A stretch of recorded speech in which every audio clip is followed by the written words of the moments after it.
इसलिए भगवान को भक्त नामार्थ नाशने कहा गया है। ऐसा स्तोत्र सुन करके नारद जी भगवान से कहते हैं, भगवान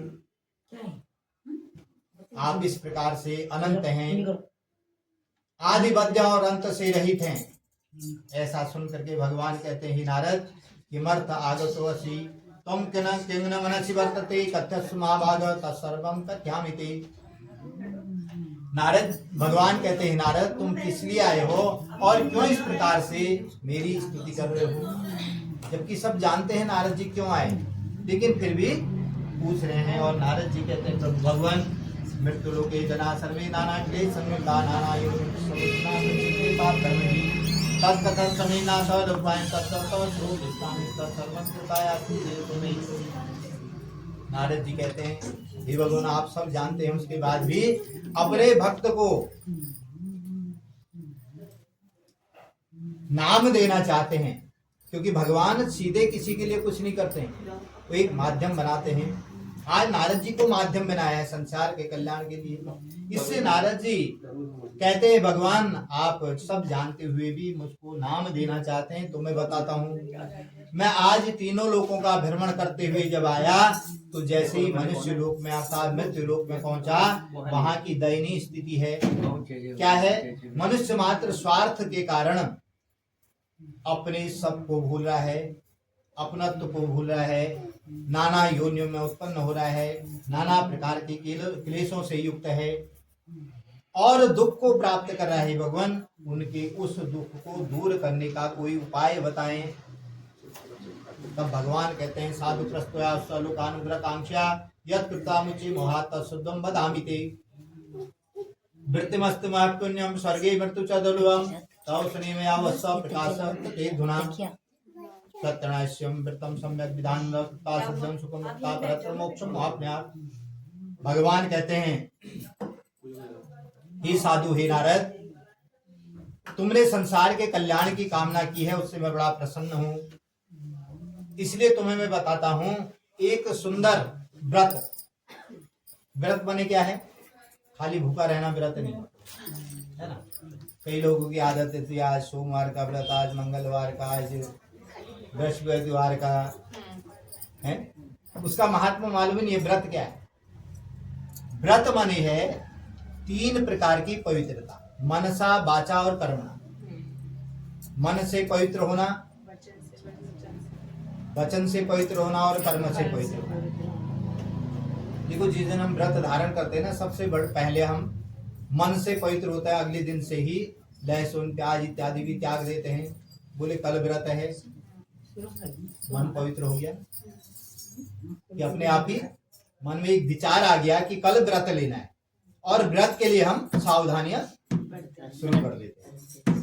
प्रातः काल उठते ही, और दिन 9-10 बजे भी उठेंगे, उस दिन जल्दी उठ करके थोड़ा स्नान ध्यान इत्यादि। और तीसरा, उस दिन हम थोड़ा भगवान का भी पूजन कर लेते हैं, थोड़ा मंदिर में भी चले जाते हैं। और कोई बुराई करने बैठता है, बोले आज मेरा व्रत है ना, उस दिन बुराई से भी बचते हैं। कहने का तात्पर्य है 3 प्रकार से पवित्र होकर के। अच्छा, भूखा तो इसलिए, इसमें भूखे का कहीं विधान नहीं है। व्रत में अल्पाहार कहा गया है। अब आजकल का अल्पाहार क्या होता है? पहले दिन से 1-8 दर्जन केले, 1-8 किलो दूध, ड्राई फ्रूट्स, कुट्टू का आटा, साबुदाने की खिचड़ी, नमक जो है सादा नमक डाल दिया, बोले ये शुद्ध है। अच्छा, उस दिन इतना खा लेते हैं कि रोज जितनी कैलोरी नहीं लेते, उस दिन व्रत के दिन उससे ज्यादा ले लेते हैं। शाम को सिर पकड़ के बैठ देते, बोले आज व्रत लिया, सिर दर्द हो गया, ये नहीं देखा आज खाया कितना। कहने का तात्पर्य है व्रत बने अल्पाहार हो करके भगवान का स्मरण करते हुए उस दिन भगवान को समर्पण करना, और जो अन्न का त्याग किया है उस अन्न का किसी को भोग लगाना, भगवान को भोग लगा के किसी को भोजन कराएं, इसलिए अन्न का त्याग कहा गया।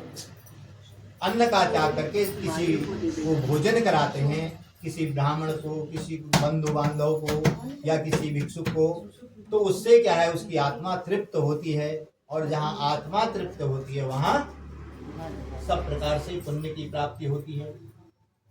कहने का तात्पर्य इस प्रकार से व्रत है।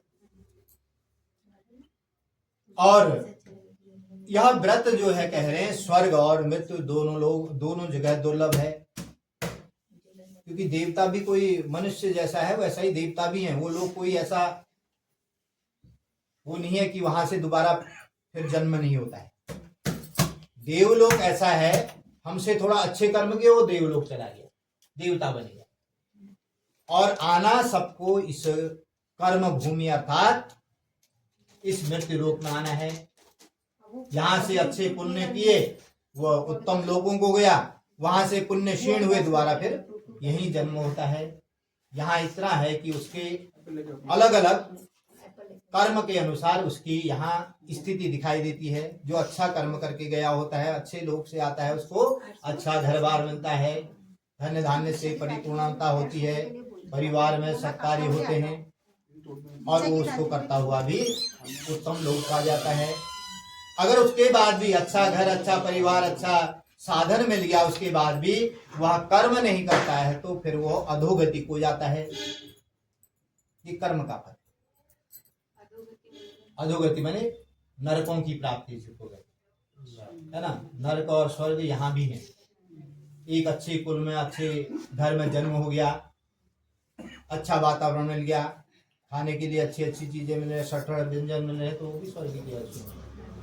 और एक गरीब घर में जिसको खाने के लिए नहीं, कुछ नहीं, बैठने के लिए नहीं, कैसा है, नरक ही बने। कहने का तात्पर्य है अच्छाई और बुराई यहाँ भी दिखाई देती है, श्लोक में भी दिखाई देती है। ऐसे ही स्वर्ग इत्यादि लोग भी ऐसे ही प्राप्त होते हैं, वहां भी अच्छाई बुराई है।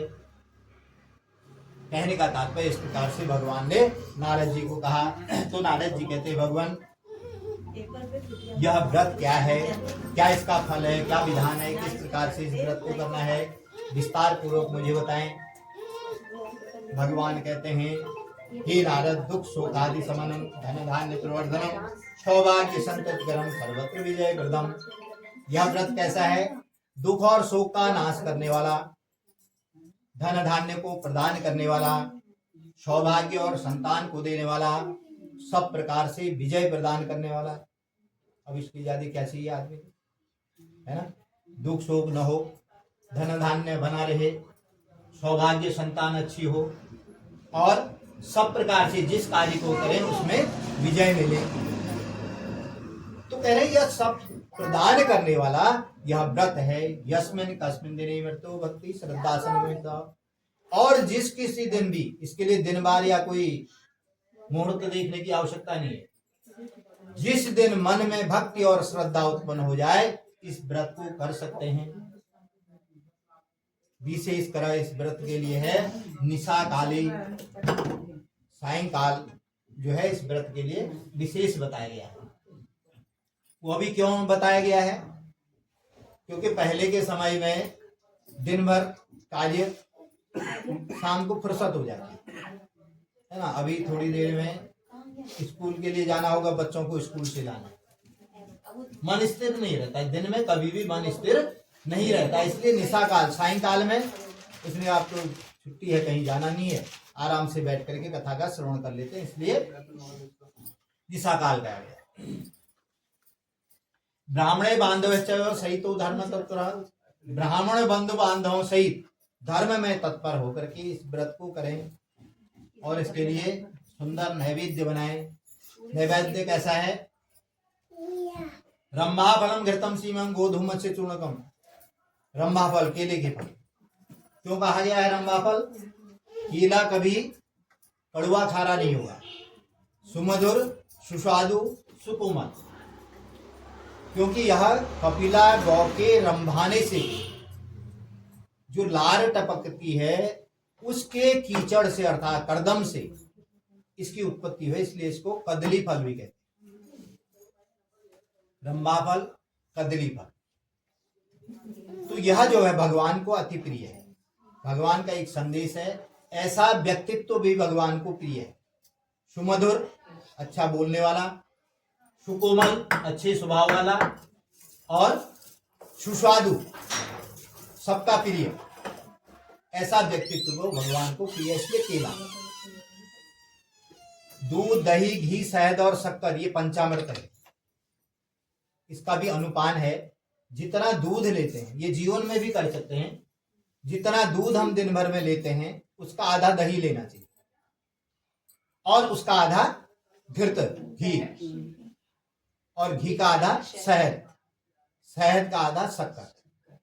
शक्कर भी गुड़ से पहले, या गुड़ या शक्कर। जो आजकल की शक्कर ले रहे हैं ना, ये शक्कर नहीं है, ये तो जहर है, मीठा स्वाद, सफेद जहर। इसका रीजन है, साइंटिफिक रीजन है।